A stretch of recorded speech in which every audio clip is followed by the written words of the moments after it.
What's going on, everybody out there? It's Ron Brown, LMT, the People's Fitness Professional. We are building today on the Egyptian, Moorish, and African American connection explained.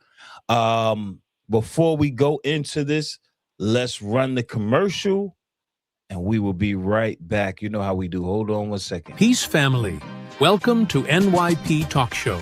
This is more than a podcast. It's a conscious platform rooted in truth and culture. From the 5% Nation, Nation of Islam, Moorish movement, and Masonry. Our mission is to reclaim our narrative and uplift the African diaspora with real stories and real conversations.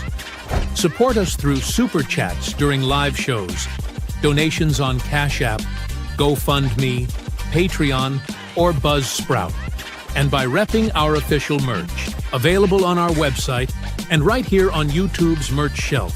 Every dollar, every super chat, every hoodie builds the movement. This is NYP Talk Show.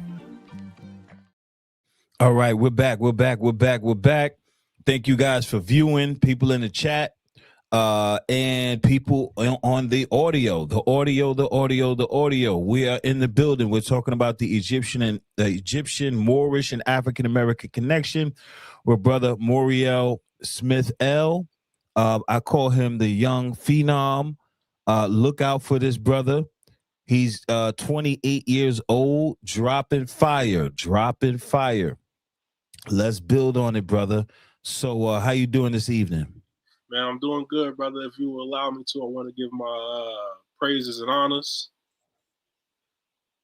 Giving praise to Allah, honors to his prophet, honors to the first Supreme Grand Sheikh of the Moorish Science Temple, Brother Edward Miliel, to the present Supreme Grand Sheikh, Brother Keith Dangergel, and honors to my wife, who makes these interviews possible by watching our 2- and 1-year-old.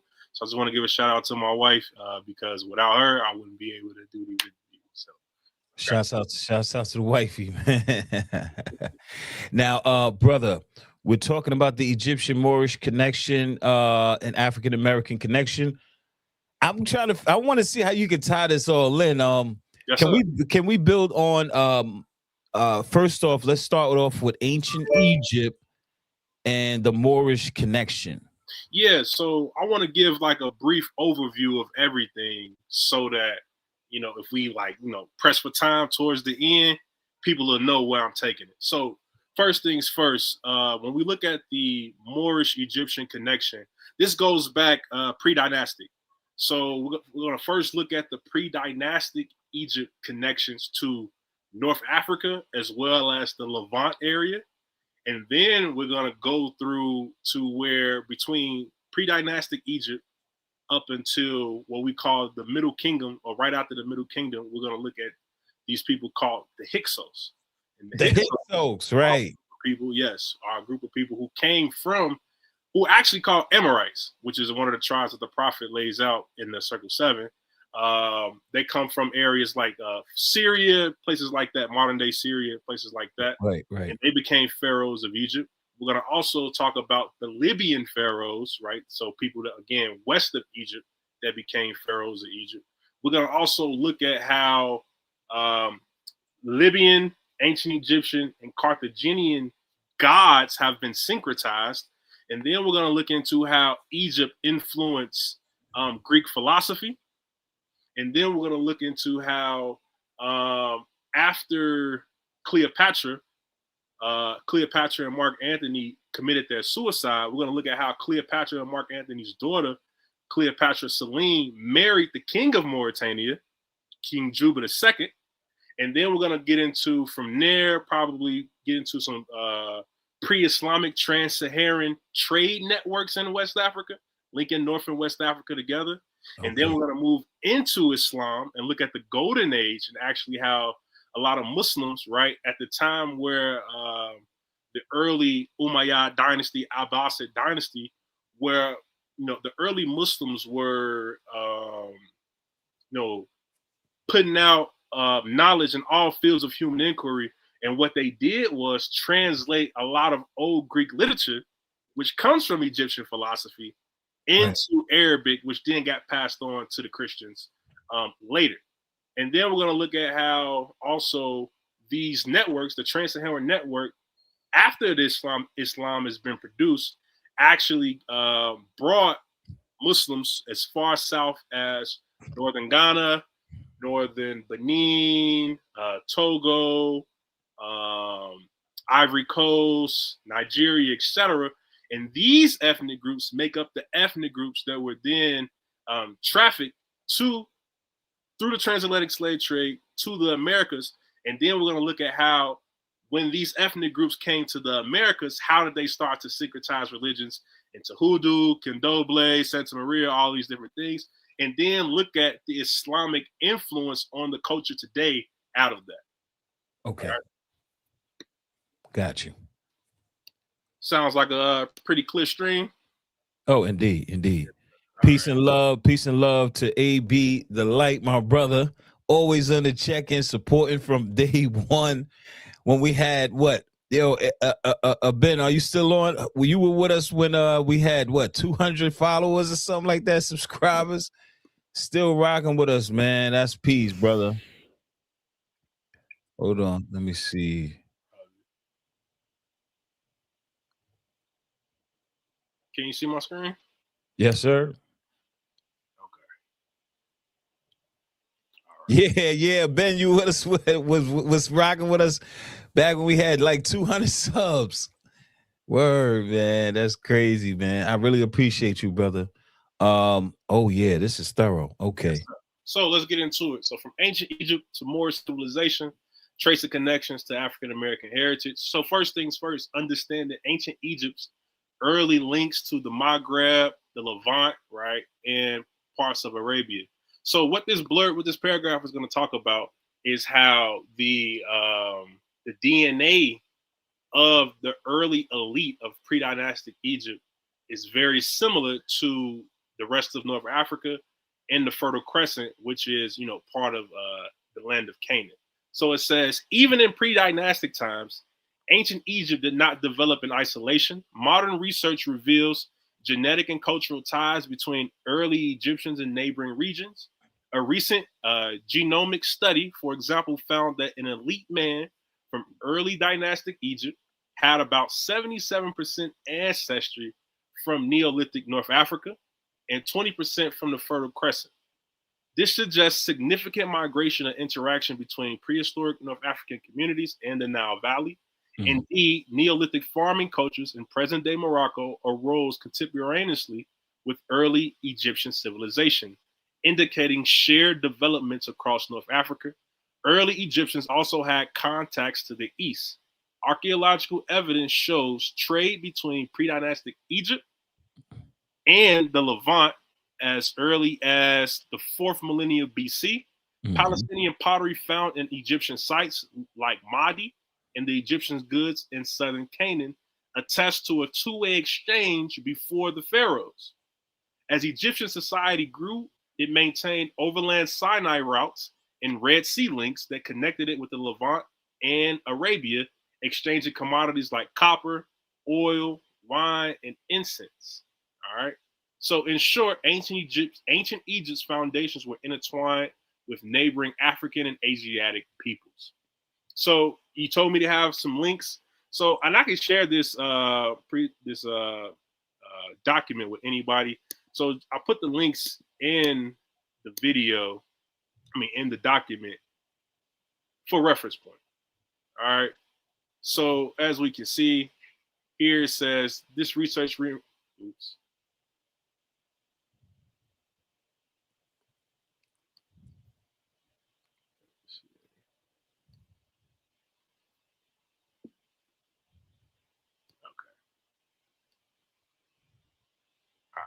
So it talks about, again, how the early DNA evidence of predynastic Egypt and, some of the oldest dynasties have shared DNA with the rest of North Africa, even leading to Morocco. Mm. All right.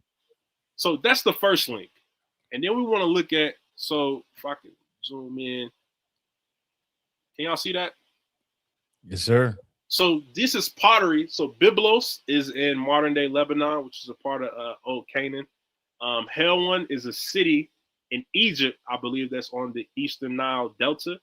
And what this shows is how the pottery were very similar. The techniques that were used, the type of oil that was used, the fabric that was used to make this pottery is very similar between Egypt and Canaan. Mm-hmm. So any questions on this real quick? No. Okay. So as we can see again, similar pottery, similar culture. Even our brother, why is it? Sheikh Anta Diop, in his book African Origins of Civilization, talks about how again the Egyptians and the Phoenicians, or Canaanites, were brothers. I always thought they were the same people. They are. That's the thing. They are, right? Especially when you look at the biblical narrative. All sons of Ham, Canaan, Cush, Phut, and Mizraim. All right. So in between this time, this next part is about the second intermediate period in Egypt, but there's a lot of time in between predynastic Egypt and the second intermediate period. So when we look at Old Kingdom Egypt and Middle Kingdom Egypt, what we start to have is you have some of the earliest Red Sea links, visits to Puntland and things like that. I want to say around 2500 BC. And you also have a lot of trade links with the Levant as well in early dynastic times. So why Egypt needed ancient Canaan was for the cedar wood, because in Egypt they didn't have a lot of cedar and wood available to them. So they would trade with the Canaanites in the land of Canaan in modern day Lebanon, who still uses the cedar tree on their present day flag today.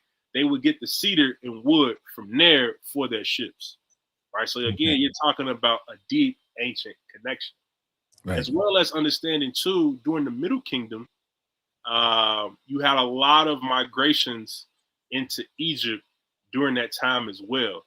So when we get to the time of the Hyksos, you already have a Canaanite a heavy Canaanite population there. So once the Middle Kingdom falls and we get into the second intermediate period in Egypt, these people that already migrated down into Egypt from Canaan, they're already there and they already have a population. So once the last dynasty of the Middle Kingdom falls, they just take over. And now you have, during the second intermediate period, these people from Canaan ruling Lower Egypt, and then you have the 16th and 17th dynasty ruling Upper Egypt, further towards the south. Got you. Now I want to ask you this: the Hyksos, they didn't have any connection to the Jews? So, excellent question. So, Genesis chapter 14. If anybody loves to understand, connect biblical history to actual history, Genesis chapter 14 is a good start, because Abraham's story, right? Abraham is from Ur of the Chaldees. Right? Okay. He then migrates to Haran, where his people are from. And then from Haran, he goes down into the land of Canaan, and then from Canaan into Egypt, back into Canaan. And in Genesis chapter 14, it talks about how Abraham was in a coalition with Amorites. So understanding that at that time, the Quran always says that Abraham was not a Jew. So the Israelites at the time of Abraham didn't exist. So if you're looking for Israelites, the further you go back, you wouldn't necessarily find that. But the Bible leaves clues. Again, it says that Abraham was a part of a coalition of Amorites.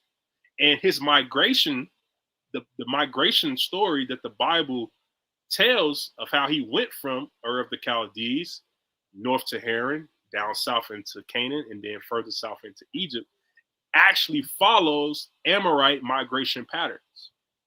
Right? With that being said, after Abraham, the biblical story, after Abraham passes, Isaac, and then we get into Jacob, and then they now get into the story of Joseph, right? They sell off Joseph to some Midianite Ishmaelite traders, who then ends up selling him to Egypt, right? This period, more than likely, a lot of scholars, the Hyksos period, more than likely, a lot of scholars attribute to the era where Joseph, the prophet Joseph, possibly lived, because when you get into the story of Moses, it talks about how the Pharaoh of Moses didn't know Joseph. Okay. So what a lot of scholars, biblical scholars and biblical archaeologists like to say is that because the Hyksos was from the land of Canaan, right, it would have made more sense during the time that it would have made more sense that the Pharaoh of Moses wouldn't know Joseph, because after the Hyksos get ran out of Egypt by the Pharaoh Akhmos, now the Egyptians start to rule the land of Canaan. So with that being said, what we have is the connection between the Jews and the Hyksos is that early Israelite populations are Canaanites, and that these Canaanites, the Israelites were probably amongst these Canaanites that migrated into Egypt. So that's the connection. Got you. Yeah. Makes sense. Probably overloaded that, but that's no. That's fine. That's fine. That was a great breakdown. So now, so let's take it back to, because because I always remember that the Hyksos were actually Jews. Hold on, Islam Moors, peace to brother Ron Brown, brother Moriel Smith, peace to you, brother Rush 24 Fit 45. What's up, brother? What's up? Now, to take it back, man, I mean, we're talking about early Egypt and the connection to the Moors. I'm gonna let you go because I have a lot of questions. Go ahead. No, ask a question, because I think it'll probably help bridge some narrative that I was gonna get into. So yeah, ask the question. Okay, so ancient Egyptians, the mystery schools. I wanted to go into that, but I maybe that's later on in the yeah. So that's a part of the Greek section. Yeah. All right. So I'm not gonna ask that. All right. Okay. Go ahead. Okay. Cool. So it says throughout pharaonic history, Egypt saw periods of foreign rule that forged deeper connections with Libya and the Levant. And the second intermediate period. First off, I wanted to kind of zoom in on these pictures here. So these are some depictions of the Hyksos. All right. These are depictions of the Hyksos. Now, what you will see is that modern day reimaginings of these things that's on the walls in Egypt, they paint these people lighter, like almost like Simpson-like. All right. But these are how the Hyksos were depicted. All right. So the brother in the chat, I got a question for the mystery schools. Everybody, that's a pivotal point in history right there, those mystery schools. But we're gonna let the brother go though. Yeah, we're gonna get to that more in the audience. So in the second intermediate period, the Hyksos from Canaan seized power over northern Egypt. The Hyksos are credited for Levantine innovations like the horse-drawn chariot, and maintained their own customs while governing the Nile Delta. After the native Egyptian dynasty expelled the Hyksos around 1540 BCE, Egypt's new kingdom pharaohs turned the tables by conquering Canaan for about 3 centuries, from 1500 to 1200 BCE. So this is an important, again, connection, which I mentioned earlier. People from Canaan ruled parts of Egypt. Once Egypt took those leaders out, they started to rule parts of Canaan. So again, the closeness connection. Egyptians ruled the land of Canaan, building forts and estates from Gaza to Galilee. They extracted Canaan's wealth, cedar wood from Lebanon, copper from the Dead Sea, wine, olive oil, and even people. Funneling these resources down to Egypt, this colonial presence led to cultural syncretism. Canaanite elites adopted Egyptian fashions, from amulets and human-shaped coffins to the worship of Egyptian deities like Horus and Hathor. All right. Then we get into also later in the first millennium BCE, the Libyan pharaohs. This is a supposed depiction of Shoshank, who was also a pharaoh that is mentioned in the Bible. He's actually mentioned in the Bible. So it says various Libyan tribes had long been neighbors and mercenaries in Egypt. By 945 BCE, a Libyan chieftain, Shoshank, became pharaoh, founding the 22nd dynasty. Shoshank's family of Meshwesh, which is the term Meshwesh is the term for a group of North African Berbers, etc., which is linked to Maziks, which is linked to the actual name for the Berbers, Amazik. Right. Yep. So it says Libyan origin ruled about 200 years, cementing ties between Egypt and the Libyan kingdom. Libyan rulers revered Egyptian gods, but they also likely brought some of their own cultural heritage. Notably, Egypt's link with ancient Carthage, right, which is another Moorish kingdom, in the Berber world is seen in religion. The Punic city of Carthage worshipped the goddess Tanit as its chief deity. So the chief goddess of Carthage was Tanit, and Tanit is widely thought to be of Libyan origin. In fact, the Egyptians themselves identified Tanit with their war and wisdom goddess Neith. And the Greeks likewise equated her with Athena. According to classical writers, the veneration of Neith and Athena originally came from Libya near Lake Tritanis. So the Greeks, the Carthaginians, who were Canaanites, came from Canaan, the Egyptians and the Libyans all have the same god in their mythology, the goddess Neith. So the goddess Neith, again, she was a goddess in the Egyptian pantheon, but she came from Libya. She came from west of Egypt. And then Neith turned into Athena for the Greeks, and she was called Tanit for the Carthaginians. All right. Gotcha.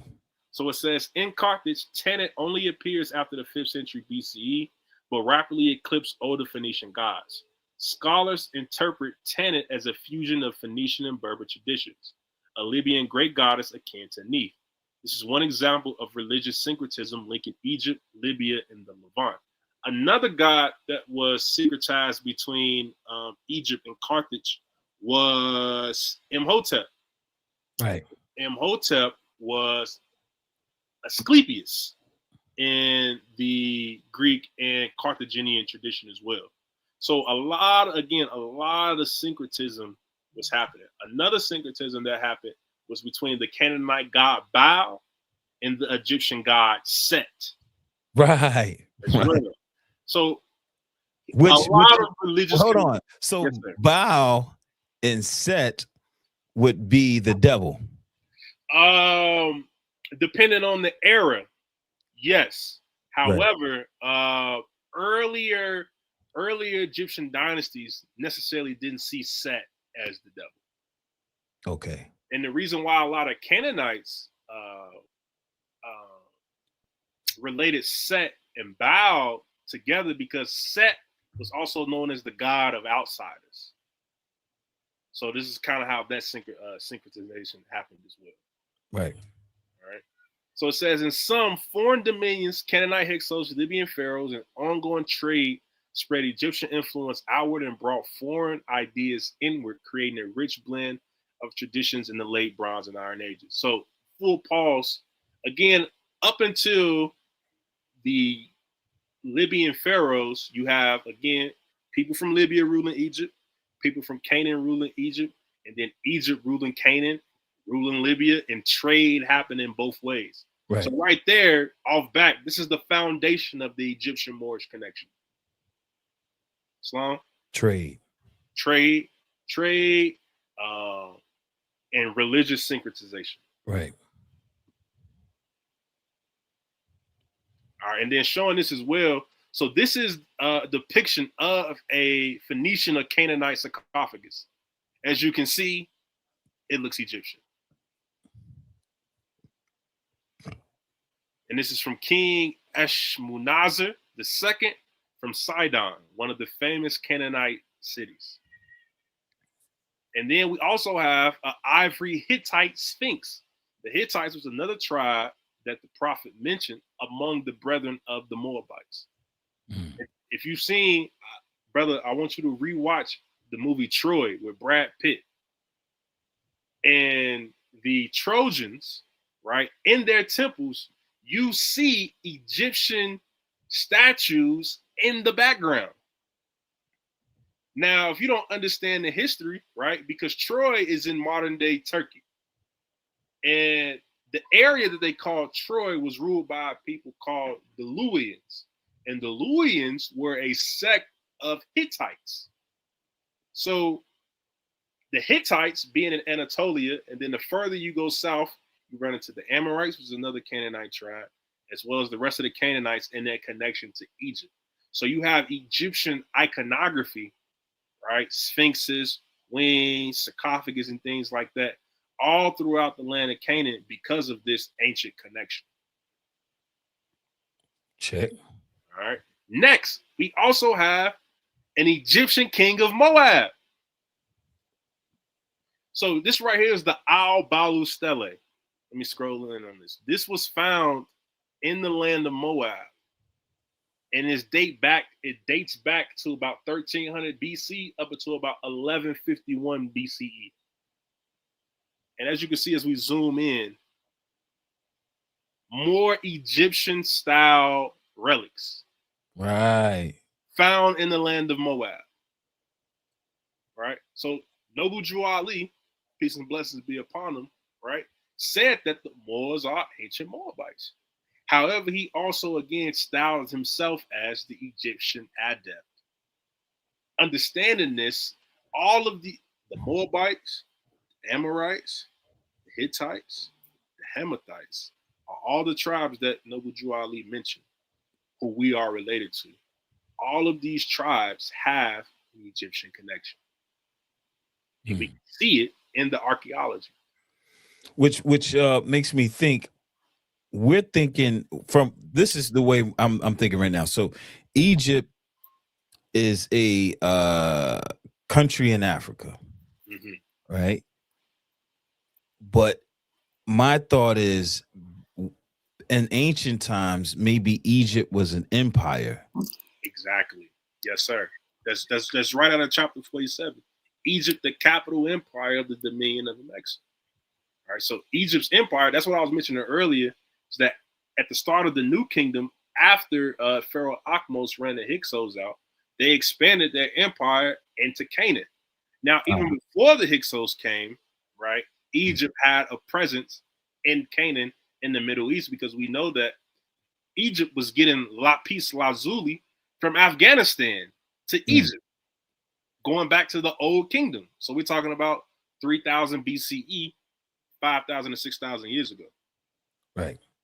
So our perspective on how the world worked in ancient times have to kind of like change a little bit in order for us to understand the history. Definitely. Our people have always been interconnected, trade, interactions. This is humans have not really changed that much over time. We've always been curious. We've always been inquisitive. We're always trying to get some money. Right. Or survive, make a living for ourselves. Exactly. So human nature is always going to come through. So moving more on this king of Moab, Egyptian king of Moab. So it says the Neo-Assyrian royal inscriptions from the 7th century BCE record a ruler of Moab named Missouri, whose name literally means the Egyptian. That's interesting. Yes. Appearing in the annals of Esarhaddon and Ashurbanipal. Missouri is listed among Levantine vassal kings summoned to provide tribute and military support to Assyria. Significantly, he already bears the epithet the Egyptian before Ashurbanipal's Egyptian campaign, indicating that the designation was not earned in battle, but reflected an early identity or association. This suggests that the Egyptian lineage, cultural affiliation, or political legitimacy could extend beyond the Nile Valley and into the Transjordan rulership. The existence of an Egyptian king ruling Moab underscores the deep and persistent entanglement between Egypt and the Levant. In the Iron Age, Egyptian identity carried enduring prestige and reinforced through earlier periods of Egyptian rule in Canaan, diplomatic marriages, and long-standing cultural exchange. Whether Missouri was ethnically Egyptian, born of an Egyptian elite language, or culturally aligned with Egypt, his title demonstrates that Egyptian civilization functioned as a mobile and influential force within a broader Afro-Asiatic world. This case provides concrete evidence that Egypt's civilizational reach extended into the Levant well after the New Kingdom, supporting a long continuum of Egyptian influence that later passed through North Africa and into the Moorish and Islamic worlds. Boom. All right. So, am I talking too fast? No, sir. Okay, cool. So, what all of these, what the few sections that we went over so far is again showing that Egypt and Canaan intimately linked, right? Again, Egypt ruled it directly and influenced it indirectly in earlier times. Mm-hmm. So, again, reasons why the prophet gives the credence to Egypt, right, as the capital empire.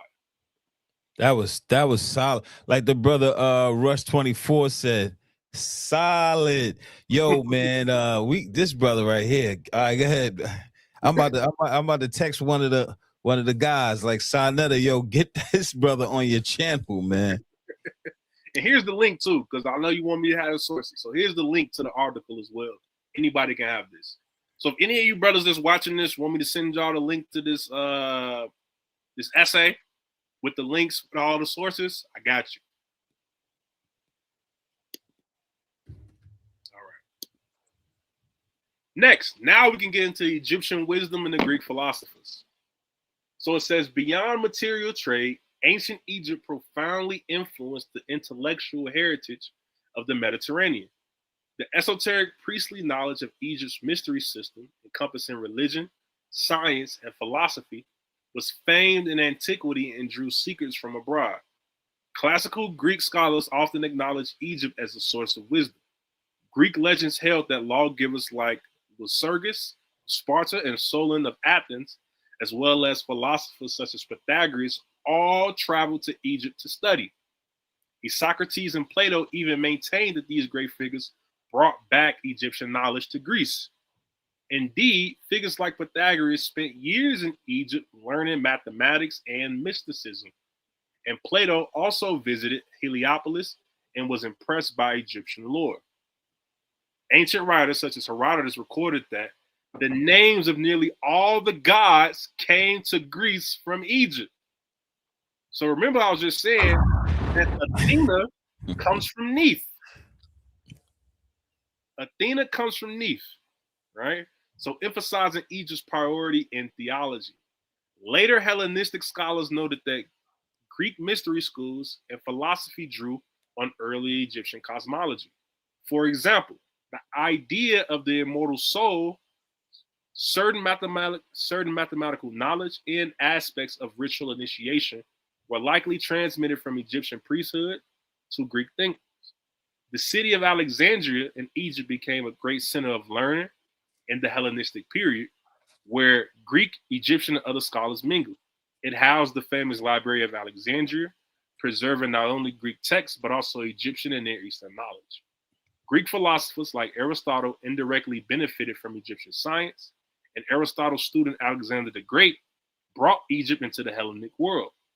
Aristotle himself had access to Egyptian-influenced sources via Alexandria, and later in Roman times, Platonic and Pythagorean schools looked back to Egyptian mysteries for inspiration. The writings of Plotinus and Lambrocus credit Egyptian wisdom. As modern scholars like Martin Burnell have pointed out, the ancient model accepted by the Greeks themselves was that the Greek civilization was partly a colony of Egyptian and Phoenician knowledge.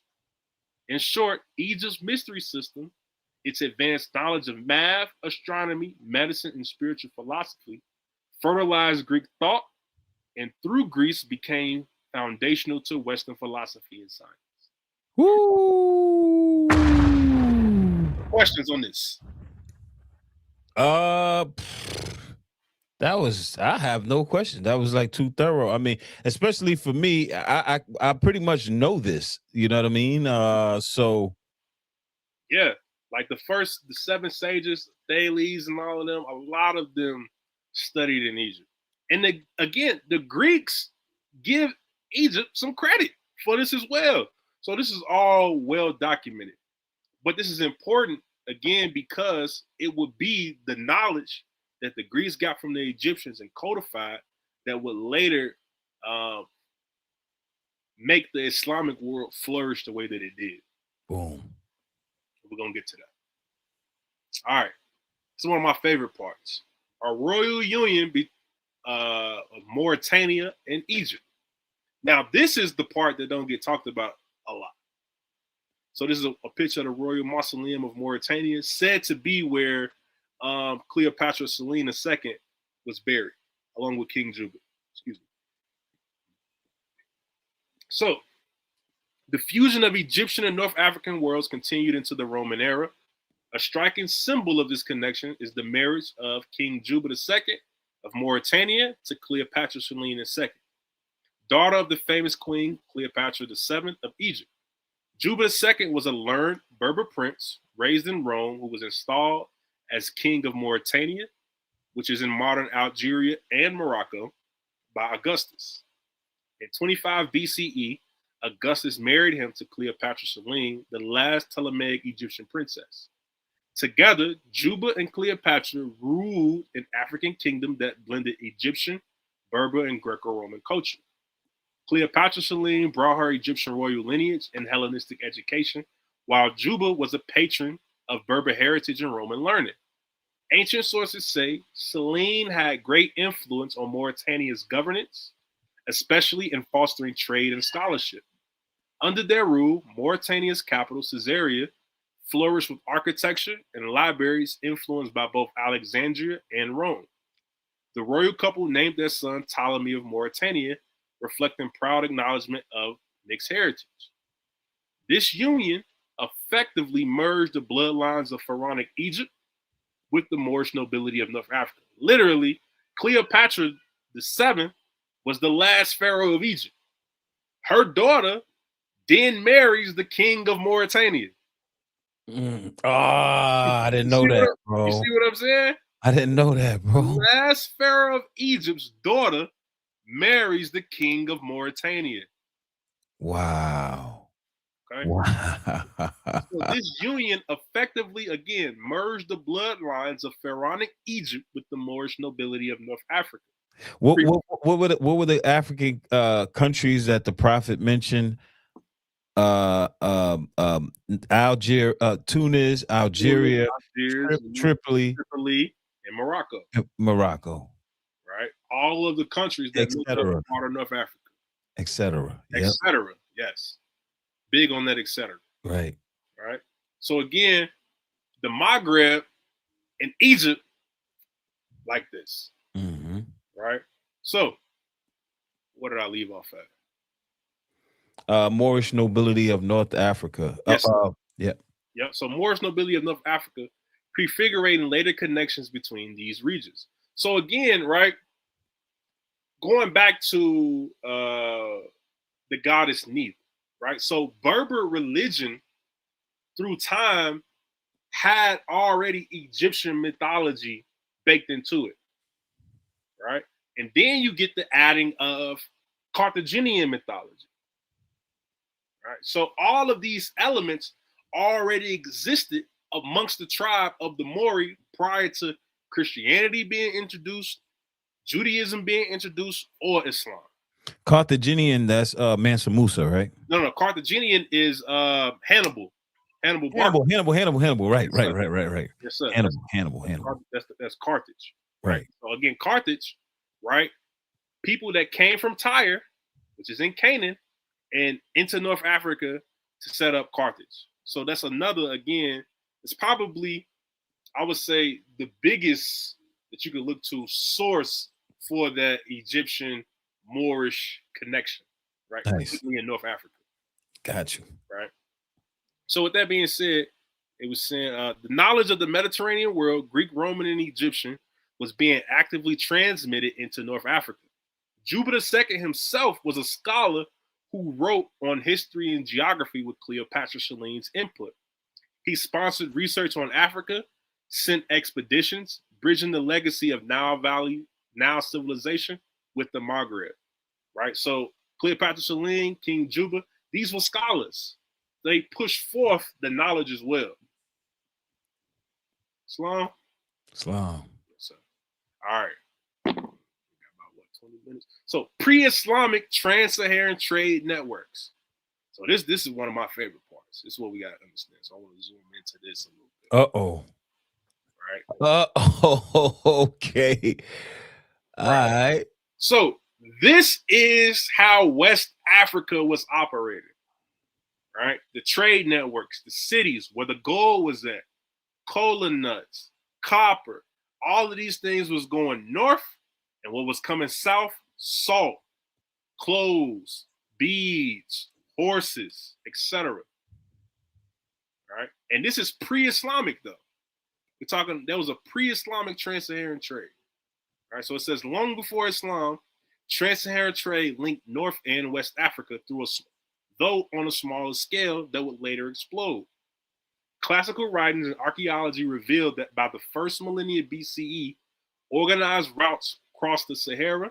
The Greek historian Herodotus in the 5th century BCE described a chain of oases at roughly 10-day intervals across the desert, indicating travel routes connected North Africa to the Niger region. He even recorded that travelers from the Libyan tribe of the Nasamons went far south until they came upon a great river flowing through the city, almost certainly the River Niger in West Africa. This is remarkable proof that 500 years before Christ, Saharan pathways allowed communication between the Mediterranean and so-called sub-Saharan worlds. So one of the most important desert peoples were the Garamantes, who by 500 BCE had built a proto-urban civilization in the Fezzan, modern Libya. The Garamantes dug long underground canals called fogaras to irrigate their oasis, producing wheat, grapes, and dates in the heart of the desert. Archaeology shows their capital, Garma, had tens of thousands of inhabitants. Crucially, the Garamantes became the middlemen of trade. They obtained Mediterranean goods, Roman wine, glassware, and traded southward for gold, semi-precious stones, and African ivory. They also engaged in trafficking Ethiopians, so-called, in chariots and selling them north as slaves. Herodotus noted this practice, and by Hellenistic and Roman areas, Black African slaves became increasingly common in North Africa and the Mediterranean, likely via Garamantes raids. In the 1st century AD, a Roman official accompanied the Garamantes on a slave raid far south, suggesting an organized slave trade existed. Some historians argue that the Garamantes pioneered the trans-Saharan gold trade as well, using slaves both as a commodity and as porters to carry other goods across the vast distances. Thus, centuries before Islam, there was a complex trans-Saharan trade network in operation. North African Berbers peoples exchanged Saharan salt and Mediterranean products for West African gold, ivory, and slaves. The Sahara was not an impenetrable barrier. Oasis settlements and camel caravans made regular crossing possible. By late antiquity, the desert commerce was substantial enough that Roman authors mentioned Ethiopian merchants coming to trade. These early links set the stage for the explosion of trans-Saharan trade in the Islamic era. In summary, the pre-Islamic Saharan trade, led by peoples like the Garamantes, provided the first economic and cultural bridge between North and West Africa. Right. So on this, right, slavery is a sensitive subject, right, amongst our people. But I want people to understand that, Africans enslaved Africans long before Europeans enslaved Africans. Even when we're talking about how Egypt ruling Canaan, they were enslaving Canaanites. Right. So I just wanted to kind of point that out in case, people look at like slavery as, oh, they was enslaving people, so these is the bad guys. So I just kind of wanted to clear that up. Any questions before we move to the next part? No, sir. Okay, good. So the Moorish Golden Age in West African empires. So with the advent of Islam, North and West Africa were drawn into a single cultural orbit, giving rise to the Moorish civilization that spanned Iberia, North Africa, and extended influence into West Africa. By the 8th century, Islam had spread across Maghreb to Morocco, and Muslim Berber dynasties soon connected Al-Andalus with Northwest Africa. This Moorish realm became a beacon of learning and prosperity, especially in Al-Andalus, where a golden age flourished from the 8th to the 15th centuries. Crucially, Moorish Spain preserved and translated ancient Greek works, mainly originally from Egypt's Library of Alexandria. So this is the point I want to talk about again. So one of the earliest main centers of Islamic learning was the House of Wisdom in Baghdad. In the House of Wisdom at Baghdad is where a lot of Nestorian Christians who were Greek nationality-wise brought a lot of the old Greek scholars like Plato and Aristotle to the House of Wisdom, where these works got translated into Arabic. So it says, transmitting classical knowledge to both the Islamic world and medieval Europe. For example, in Cordoba and Toledo, scholars translated Aristotle, Euclid, and Galen from Arabic into Latin. So this is how the rest of Europe got it. And then the Moors thus acted as conduits of Egyptian and Greco-Roman wisdom, which have been early absorbed into the Muslim world. This intellectual ferment was not confined to Europe. It also reached West Africa via trans-Saharan links. From the 9th century onward, Arabic writing Muslim travelers and traders arrived in West African kingdoms. The earliest great West African empire, Ghana or Ouagadougou, was known to North African writers by the 9th century. By the 11th century, Ghana had a sizable Muslim community and scholars write in Arabic. So what would happen as Muslims started to penetrate further into West Africa? The first phase of what things looked like is that in the city, you would have the quarters for the Muslims. And then it got so big that ancient Ghana had a city for the Muslims and a city for the traditional religion, while the Muslims still had their quarters in the traditional city. All right. So it says, according to tradition, the Almoravids, a Berber Muslim dynasty from the Sahara, campaigned in West Africa around 1076 CE and influenced Ghana's ruling class. While modern historians debate if Ghana was formally conquered by the Almoravids, it is clear that around that time, the kings of Ghana converted to Islam, and the empire became part of the Islamic trade network. Whether the Almoravids conquered Ghana or not, the country certainly did convert to Islam again around 1076 and began adhering to more orthodox Sunni practices. This facilitated closer integration with the North. Muslim merchants, the Wangara and jeweler traders from Mali and Ghana spread out to new markets, and Ghana itself even requested Almoravid help in its wars, indicating political alliance. Next. Says the subsequent Mali Empire became a shining example of the connection between Moorish Islam and West Africa. Mali's kings were devout Muslims and patrons of learning.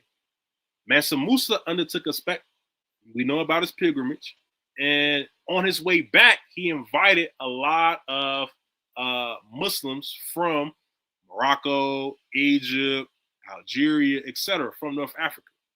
And he commissioned the Grand Mosque at Timbuktu and Gal in Timbuktu, and it blossomed into a celebrated center of Islamic learning. By the 15th and 16th centuries, travelers described Timbuktu Sankore University and 150 plus Quranic schools filled with books on law, grammar, astronomy, and medicine. These books, so these same books that Moors translated from Greek into Arabic and even translated from Arabic into Latin for the Europeans, these same books also came into West Africa. Many works of Greek origin, philosophy, science translated into Arabic will find their way into West African libraries, For instance, manuscripts in Timbuktu includes texts on Aristotelian logic and geometry, as taught in madrasas. The very presence of such works shows the intellectual link from Egypt and Greece via the Arabic Moorish scholarship to the Western Sudan. Under the Songhai Empire, Timbuktu scholars Ahmed Baba wrote in Arabic and corresponded with peers in Fez and Cairo, solidifying a pan-Islamic republic of letters. When the Moors of Morocco invaded Songhai in 1591, one motive was to seize control of the Saharan gold trade, a reminder that West African gold had long underpinned the Moorish and Mediterranean economy. I want to stop right here. So already, North and West Africa had a trans-Saharan trade network, right? Now, Morocco, after the war that happened and that culminated in 1591, Morocco ruled Timbuktu politically up until like the late 1800s. So it's called the Pashalik of Timbuktu. So from Morocco all the way down into Mali, Timbuktu and Gao and Geno, all of this officially, right, was under the Pashalik of Timbuktu. So you have direct Moroccan rule in Mali, and then you also have indirect trade networks as well. In Mali. And that's after the Songhai Empire had collapsed. So it says, in summary, during the Moorish Golden Age, knowledge and commerce flowed freely between North Africa and West Africa. West African empires adopted Islam, used Arabic as a lingua franca, and contributed to their own innovations, a true melding of Moorish civilization with African roots. Notably, some Andalusian scholars were aware of West Africa, and West Africans in turn integrated Greek Islamic sciences into their curricula.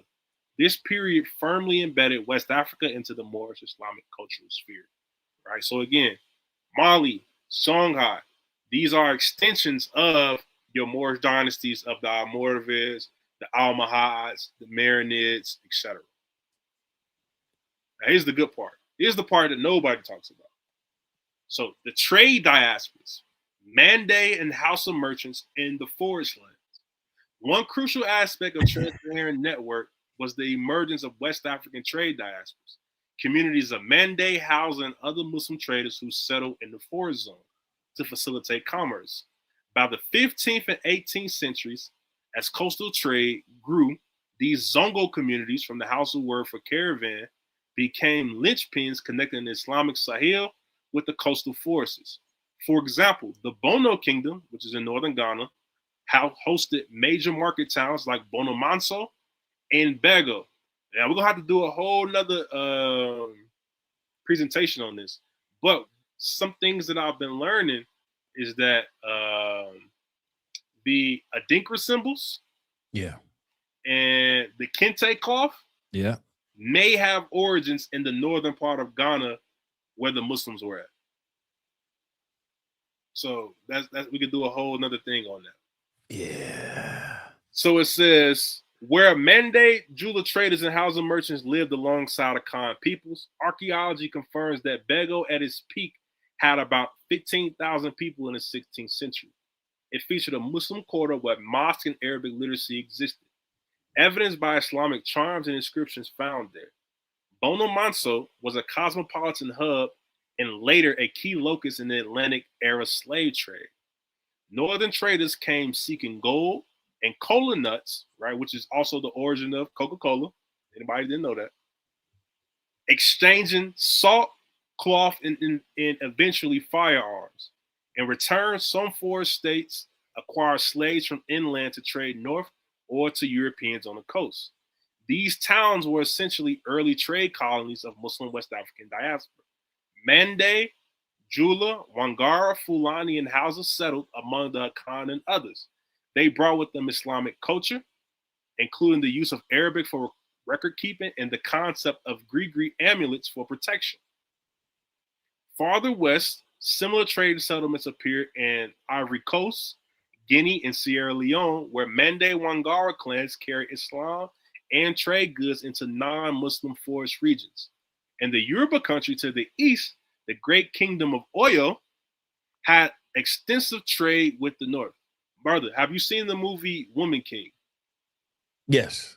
Right. So in the movie Woman King, for example, there's two cities. So the inner city, where the kingdom of Dahomey was at, I think the name of that city is called like Obome or something like that. And then you have the coastal city, where from Obome or from the Dahomey kingdom, they brought the people to Ouida, right? So Obome was further inland, Ouida was on the coast.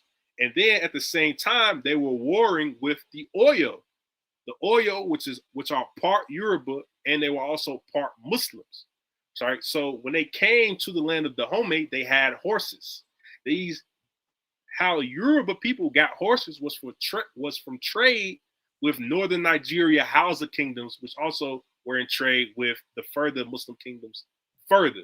So there's a lot of history in that movie that if you don't know what you're looking at, you couldn't even see that connection.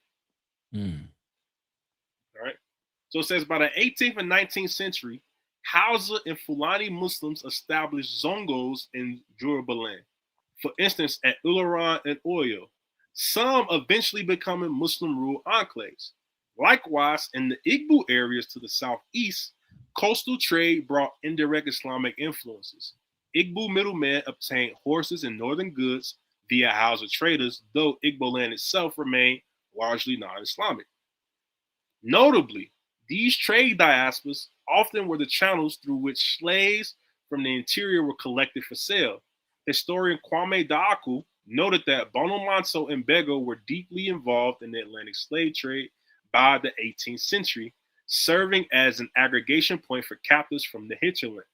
Many of these captives came from the very ethnic groups present in these cosmopolitan towns. Thus, the big five ethnic groups, later predominant among enslaved Africans in the Americas, Mende, Fulani, Akama, he did it. Igbo, all linked directly, indirectly to this trans-Saharan Moorish trade network. So here's the thing. Plantation populations would have mirrored Islamic trade cities because this is where multiple ethnic groups would meet up for trade. And then in the plantation system, right, this is where multiple ethnic groups got trafficked to. So this is an angle, again, that we don't hear much about. So we thinking that once these people, these West Africans was trafficked to the Americas, they didn't know how to communicate with one another, right? It makes more sense now that these connections were already in West Africa, which allowed people who were Muslim and non-Muslim to work together in all of the various insurrections that happened across the Americas. Brother. Russ 24. Whoa. Okay. So what did the prophet say about I don't know if it was I can't, maybe it was the prophet or the messenger saying something about our people returning back to Islam. Oh yeah, the prophet said, that's why we are giving Christianity back to the Europeans, because it was made by their forefathers for their earthly salvation. Right. They go back to Islam because it was made by our forefathers for our earthly and divine salvation. Yes, sir. All right. Wow. So huge point again. Plantation populations would have mirrored Islamic trade cities. Where else in West Africa would you see Mende, Fulani, Akan, Yoruba, Igbo people interacting with one another? It would have been in trade cities. All right. So it says, in essence, the catchment areas for Atlantic slavery overlap strongly with the zones of Moorish Islamic commercial influence in West Africa. Many of the Africans who were enslaved had already been part of a larger economic cultural system that connected them, albeit distantly, to North Africa and the legacy of the Moors.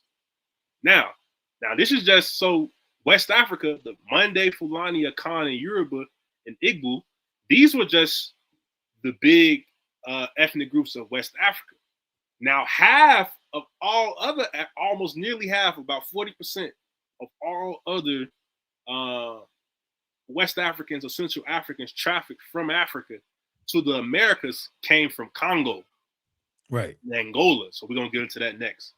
So this next part, also not talked about enough. The Sephardic Jewish networks from North Africa to West Africa. So it says another thread in this tapestry is the role of Sephardic Jews, Iberian Jews, often exiled from Spain and Portugal in West African trade during the age of exploration.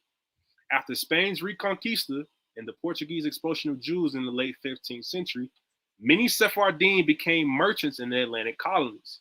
In West Africa, specifically Guinea, Senegambia, and Angola, there is evidence of significant Sephardic or Converso presence in the 16th and 17th centuries. Portuguese records from the Inquisition revealed that many traders in these African regions were new Christians of Jewish origin. These Portuguese Sephardic merchants helped develop coastal trading posts in Angola and Guinea-Bissau, in effect laying the groundwork of transatlantic slave and commodity trade. For instance, Paulo Dias de Novaes, who founded the Portuguese colony of Angola in 1575, is claimed by some sources to have been of a crypto-Jewish background, allegedly brought Jewish artisans to Luanda. By the late 1500s, reports speak of a clandestine synagogue in Luanda and a clandestine rabbi, suggesting the hidden Jewish community in early Angola. Furthermore, numerous cases came before the Inquisition of Portuguese New Christians saying they learned Judaizing in Angola, i.e. they were introduced to Jewish religious practices while stationed in West Africa.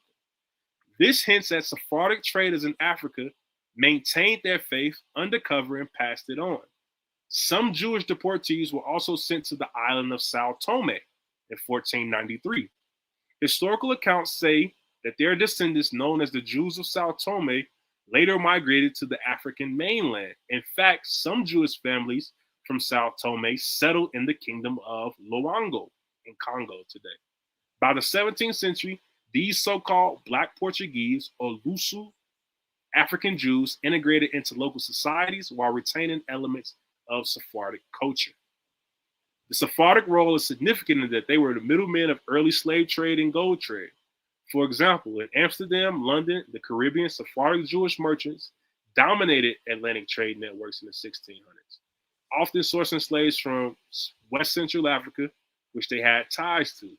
This adds yet another layer to the Moorish connection. Sephardic Jews from Iberia, who themselves had lived under Moorish rule for centuries, carried their commercial acumen to Africa, becoming agents in the transfer of African people and products across the ocean. They sometimes partner with Muslim traders on the African coast, bridging religious divide for mutual profit. In some, the Sephardic Jewish connection to West Africa helped facilitate transatlantic links, and they were part of the cosmopolitan fabric with Muslims and Christians operating between Morocco, Angola, and the New World. This underscores the global scope of the network that would funnel Africans from Islamic influenced societies into the Americas. So again, right, we just covered the first half of where all Africans came from, West Africa, from Senegal all the way to Cameroon, and then Congo and Angola, where about 40% of all trafficked Africans came from, had Sephardic Jewish connections. That sounds crazy. It's the truth, dog. So, damn. Yo, hold on. Where that bomb at? Yo. So this is the last part. Oh, wait. Someone said, can you drop the link for this? Will do. Can I put it in the chat or shall I just send it to you? Put it in the chat, because then I could just copy it and then put it in the I guess I put it in the comments. Okay, yeah, we'll do it after I finish this part. All right. So this part right here brings it all together. So, Middle Passage from Moorish West Africa to the Americas. The transatlantic slave trade from 16th century to the 19th century, forcibly transported millions of West and Central Africans to the Americas. As noted, many came from regions that had long been connected through trade and religion to Moorish, North Africa, and the Islamic world. Consequently, they carry with them cultural and intellectual traditions linked back to those older civilizations. Enslaved Africans did not arrive as blank slates. They brought skills, beliefs, and memories that often resilient in the new world. It's funny that you say that, right? Yes, sir. Because as the story's told, right? Yes. It's told as if we had nothing else going on up there. At all. That we was just dancing in the jungle, half naked, right? Didn't write nothing. That's what I'm saying. Like, even at this lowest level, that can be debunked. Even at its lowest level, that can be debunked. This is why this Moorish connection is so important, because it literally goes against the narrative that we've been taught about our identity and who we are as a people. All right. Where he's at. So it says, for instance, African agricultural expertise was transferred directly. Rice cultivation is a prime example. Enslaved peoples from the rice coast of West Africa, Senegal, Sierra Leone, right? Senegal, you ever had jollof rice? Yes, sir. Right? Jollof rice comes from the Jollof Empire that was in Senegal. So it says, were specifically sought for colonies like South Carolina and Georgia in the 18th century. Planters deliberately sought out West Africans that were highly educated and well experienced in rice culture. These Africans applied the techniques of irrigation, paddy management, and mortar and pestle processing. Techniques developed over centuries in places like the Upper Niger Valley to make Carolina's rice plantations enormously productive. This knowledge lineage can be traced back through Islamic West Africa, where rice was a staple in places like the inland delta of Mali. Similarly, African expertise in indigo dye production and ironworking were utilized in the Americas as well. Crucially, spiritual and intellectual traditions survived and syncretized in the Americas, forming the core of African American culture. A significant minority of enslaved Africans were Muslims, estimated range up to 15 to 30% of those sent to North America were Muslim. These enslaved Muslims, Mandinka, Fulani, Susu, Hausa, managed to retain elements of their faith and worldview under oppression. They continued to pray in Arabic, fast, and write Quranic verses when possible. Over generations, direct practice of Islam waned, but it left discernible traces in African American folk culture. For example, scholars have noted that the traditional field hollers and early blues music of the Black American South bear remarkable resemblance to the Islamic call to prayer. And if I could, brother, I would play that video that literally lines up Levy Camp Holler, an old blues song, with the Islamic Adhan. Side by side. It's a video out. So it says, this is no coincidence those musical traits entered the DNA of African American music through enslaved Muslims and their descendants who blended Islamic vocal styles with the African musical elements to eventually create the blues. And we know from the blues, you get jazz, right? Jazz, we get R&B to hip hop, right? So it says many of the earliest known bluesmen had grandparents who were slaves in the areas with documented Muslim slave communities. For instance, Mississippi and Louisiana had notable slave populations like Bilali Muhammad of the Sapelo Island, whose family kept their Islamic practices. Thus, a fundamental root of American music can be traced back to Moorish Africa. African traditional religions also survive, but often syncretized with Christianity and each other to form new traditions like voodoo in Haiti, Santeria in Cuba, Candomblé in Brazil, and hoodoo in North America. In these, we can detect ingredients from across the African Islamic and non-Islamic spectrum. Hoodoo, the folk spirituality of African Americans in the southern U.S., is especially instructive. It incorporated not only herbs and beliefs from West and Central African religions, but also Islamic elements introduced by enslaved African Muslims. Historian Jeffrey Anderson writes that a major West African influence in Hoodoo Islam, enslaved Muslim root doctors in the South sometimes replaced the usual Christian prayers with Quranic prayers when preparing charms. They also stood out by wearing turbans and wide-legged pants, echoing West African Muslim attire. The famous mojo bag of hoodoo, a small pouch of protective or lucky charms, is directly descended from the West African Muslim grigris. Mandinka and Bambara people were known for their grigri amulets back home. And indeed, many Mandingo slaves carried the grigri bags onto the slave ships, hiding them on their person. In the Americas, these became the conjure bags of hoodoo, often still containing a scrap of paper with an Arabic verse or mystical number square inside. Enslaved people, Muslim or not, recognized the power of these charms. Enslaved Muslims were frequented as conjure men to make grigris for protection or to poison slave owners during slavery. All of this shows how Islamic occult knowledge, part of the Moorish legacy, merged into the spiritual arsenal of African Americans alongside Central African practices like Congo derived spirit work and others. Even maroon communities, independent settlements of escaped slaves in the Americas, reflected this heritage. Maroons in Jamaica and Suriname largely came from Akan and Congo peoples, but some also had Mande and Fulani members. They carried with them West African war medicine and Islamic influenced charms to resist colonial forces. Notably, during Jamaica's first Maroon War, British soldiers reported that Maroons employed obeah that included written charms on papers. Some of these captured talismans had Arabic or unknown scripts on them, pointing to the Muslim influence in their obeah practices. Scholars speculate certain Maroon leaders had Mandingo or Fula roots. Across the Americas, there were also instances of actual Islamic communities. For example, in Brazil, the Malay Revolt of 1835 in Bahia was led by Yoruba and Hausa Muslims who attempted to form a Maroon Islamic Republic. Even though that revolt was suppressed, elements of Sufi Islam like prayer beads, veneration of saints, and marabouts quietly seeped into African Brazilian religions. The term voodoo, or the term marabout itself, West African Muslim holy man, entered the Caribbean lexicon in Haitian voodoo. A marabout is a type of protective charm or sorcerer.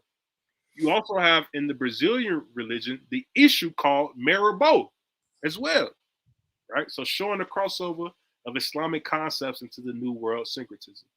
Finally, beyond music and magic, African Americans inherited a legacy of resilience, entrepreneurship, and intellectual striving that can be traced back to their Moorish African roots. The very notion of education and self-improvement in early Black communities often tied back to African pride in African civilizations. In the 19th century, intellectuals like Martin Delany and Edward Blyden explicitly linked African Americans to the greatness of Egypt, Carthage, and Moorish Spain.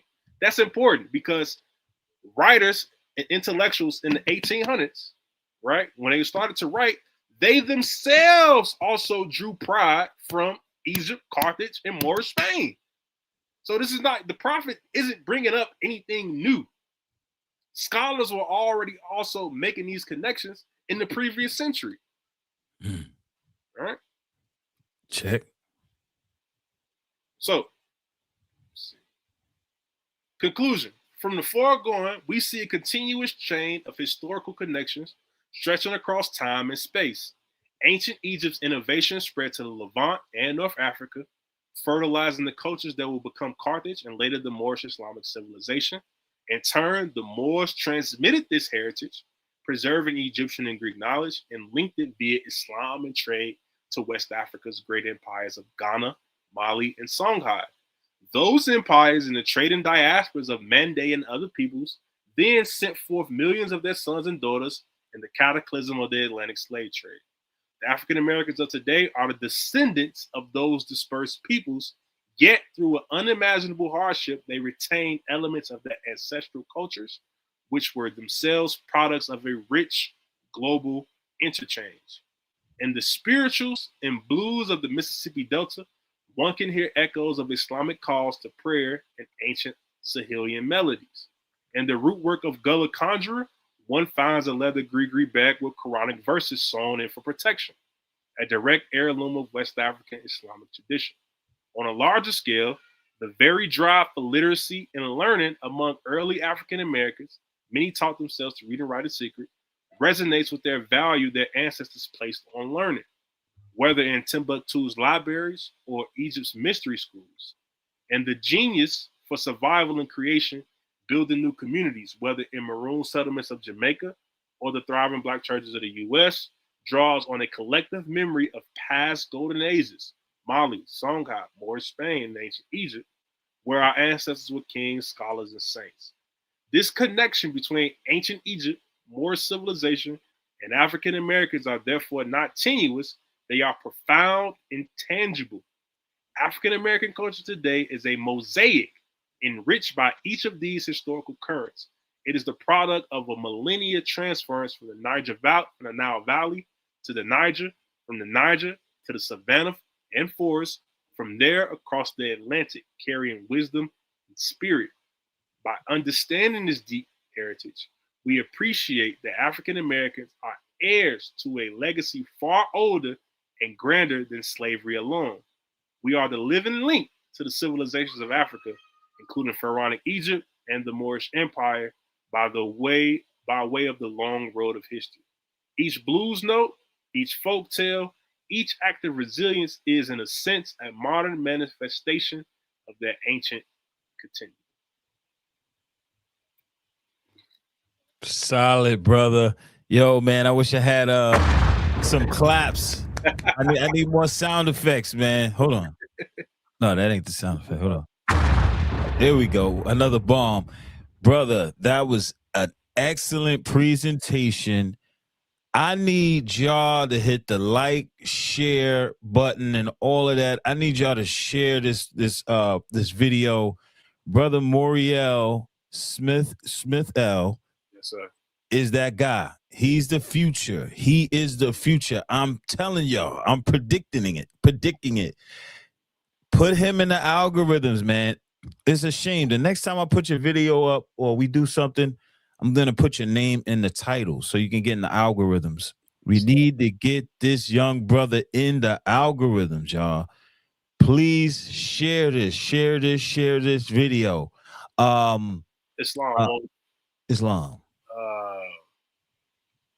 Finish what you were saying. I wanted to just briefly share how early blues songs sound exactly like how Muslims say the Adhan. Okay.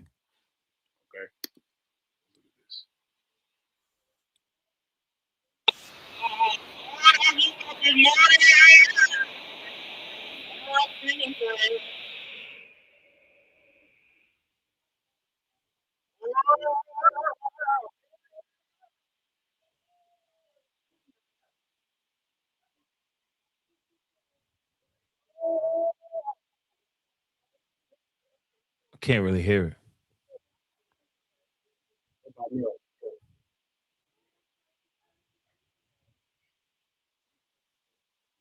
No, can't hear it. Can't really hear it. Okay. We'll try it another time. So, but I mean, they could look this up. Slave plantation, field hollering, and the Islamic prayer compared. Period. Put that's on YouTube for my my audio listeners on Spotify and Apple. It's on YouTube. Yes. Slave plantation, field hollering, and the Islamic prayer compared. Get the book Servants of Allah by Sylviane Joff. Get the book Servants of Allah by Sylviane Joff. Indeed. Thank you for that presentation, brother. Yes, sir. I really appreciate you. And we out of here. If you got any last words. Man, we just went through thousands of years in history in about an hour and a half. That's crazy. And each of those sections could have been an own presentation of within itself. Indeed. Yes, sir. Indeed. Peace to everybody in the chat. Thank y'all guys for viewing. We are out of here. See y'all tomorrow. The brother Mikey Fever, he is on dealing with Santeria and stuff like that. You know, on this platform, we deal with it all. You know what I'm saying? Wednesday, we're back with we got some Pan-Africanism on Wednesday. We got the brother Son of Man coming back to build with us. We got a lot going on this week, man. Next week too. Anyway, thank y'all for following, like, share, comment, subscribe, all that good stuff. We're out of here. Peace, family. Welcome to NYP Talk Show. This is more than a podcast. It's a conscious platform rooted in truth and culture. From the 5% Nation, Nation of Islam, Moorish movement, and Masonry. Our mission is to reclaim our narrative and uplift the African diaspora with real stories and real conversations. Support us through super chats during live shows, donations on Cash App, GoFundMe, Patreon, or Buzzsprout, and by repping our official merch, available on our website and right here on YouTube's merch shelf. Every dollar, every super chat, every hoodie builds the movement. This is NYP Talk Show.